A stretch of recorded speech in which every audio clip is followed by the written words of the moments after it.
In this video, we will show how by using Milepost 1 to 8 in an evaluation of the commercial viability of an idea, we can use the roadmap for jobs and prosperity to determine whether an idea makes commercial sense. In this situation, I want to take a problem from my real-life experience and use it to demonstrate how one can come up with a commercializable idea.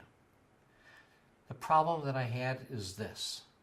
Some time ago, I was sitting on a beach with my wife under an umbrella with a bag full of all of our stuff, including an iPad, an iPhone, a Kindle, car keys, money, and everything, and we wanted to go for a walk. We said, who's going to watch all this stuff? Same situation came up later. We wanted to go into the water. It turned out that one of us ended up staying at the umbrella, watching the stuff while the other one went into the water or went off on a walk. So the problem is this. What do you do with your iPad, your iPhone, your Kindle, and all the other stuff that you may have when you want to take a walk on the beach? And for that, I proposed that we develop a beach bag similar to this but bigger, made out of uncuttable water-resistant polymer fabric that uses uncuttable titanium locking chain in an uncuttable combination lock. It would also include a motion-sensitive alarm and GPS tracking app to find the bag if somehow it does disappear. So let's put some post-it notes on the roadmap to show what our problem statement is and what our proposed solution is. Our problem, what do you do with your stuff while you're at the beach? And the solution? Need a beach bag with uncuttable fabric, lock, and security chain that also has motion-sensitive alarm and also has a GPS tracking system. So now that we've come up with our problem and our proposed solution, now we have to consider, at Milepost 3, it asks the question, what STEM concepts underlie your proposed solution? In this particular case, I see 3 STEM concepts that help make this work. First of all, is the use of carbon nanotube polymer fabrics that are virtually uncuttable, so that someone coming up and seeing this bag can't just simply take a knife and cut it open. Another technology that helps make this proposed solution work is the use of micro-electromechanical systems, or MEMS sensors. Those are what you would put into the bag so that if somebody moves the bag, the movement will cause an alarm to go off. Another technology that helps make this proposed solution viable is the use of GPS tracking and locating technology, which should be tied to an app on my phone. The way the bag would be used would be by chaining it to a beach chair, an umbrella stand, or other object that can't easily be moved.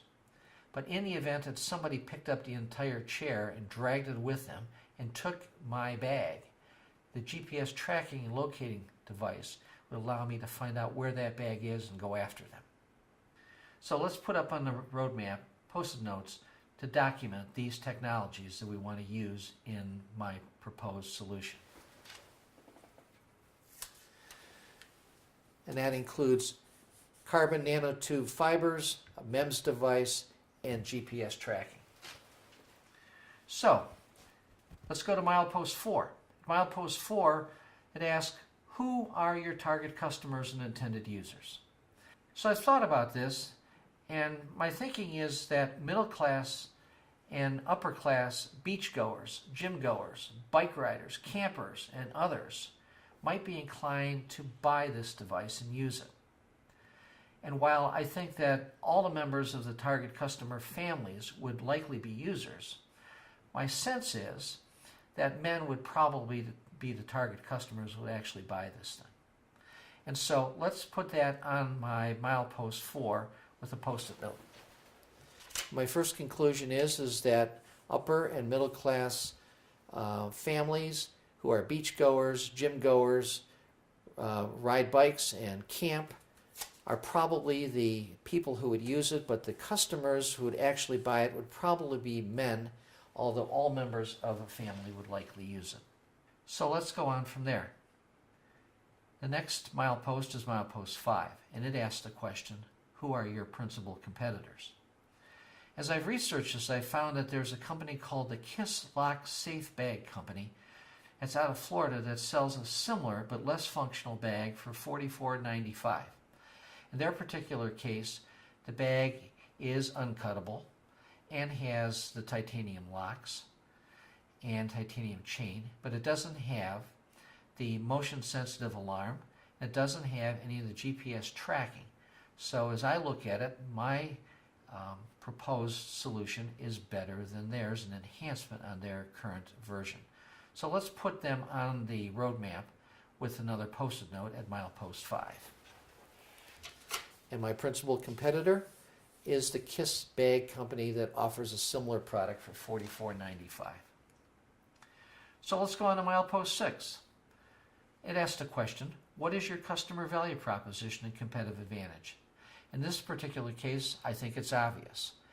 Better, non-cuttable materials. In fact, the polymer materials that I plan to use would be stronger and better than the ones that they're using. The motion-sensitive alarm system, and a GPS tracking app that I plan to build into the system. So let's document these points by putting a post-it note on the roadmap under Milepost 6.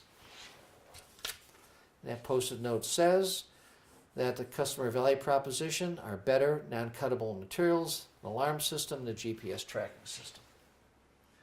So let's go on from there. We're now at Milepost 7. It asks the question, what revenue streams do you expect? Well, particularly because I've looked at what my competitor does, it's pretty clear to me that I can expect to sell worldwide over the internet, which is how they sell to customers, and probably immediately get a revenue stream. So my first source of revenue would be worldwide sales over the internet. In addition to internet sales, I believe that once the product is established in the marketplace, I probably could sell this through both online and physical travel specialty stores around the country. And because I think there's a chance we could get a patent on this, I believe it's possible that we may be able to get licensing fees from licensing that patent to others in the future. So let's document that on the roadmap. And that post-it note says that my principal revenue streams I expect include internet worldwide sales, the possibility of selling to travel shops, both online and in physical stores, and the possibility of sometime possibly getting a patent and earning licensing fees on that patent. So let's go on to the next milepost. Next milepost asks the question, what startup and operating costs do you expect to incur? Now here, I had to do some research and think it through. And what's helpful when you want to see what things cost is you want to sort of develop a timeline in your mind of what step-by-step you have to do, and then put a cost associated with it. So in this particular case, as I thought about it, I don't have the ability to actually put this product together, although I have the idea. So I would have to hire an industrial designer who would in fact design the product and develop it and potentially prototype it. And from my research, I would guess that I could probably get that done for somewhere between $20,000 and $40,000. So that's one cost that I expect to incur. I also don't plan to manufacture this myself. So I need to find a manufacturer and outsource the production of this because I'm going to have inventory. And so I haven't yet figured out how much inventory I have. I know that I'm going to have to invest in inventory. And because this is a really simple product, and I plan initially to only sell over the internet, I need a small office and distribution space similar to one of those rent and office spaces, probably 1,500 to 2,000 square feet, where I can do my work and also fill orders.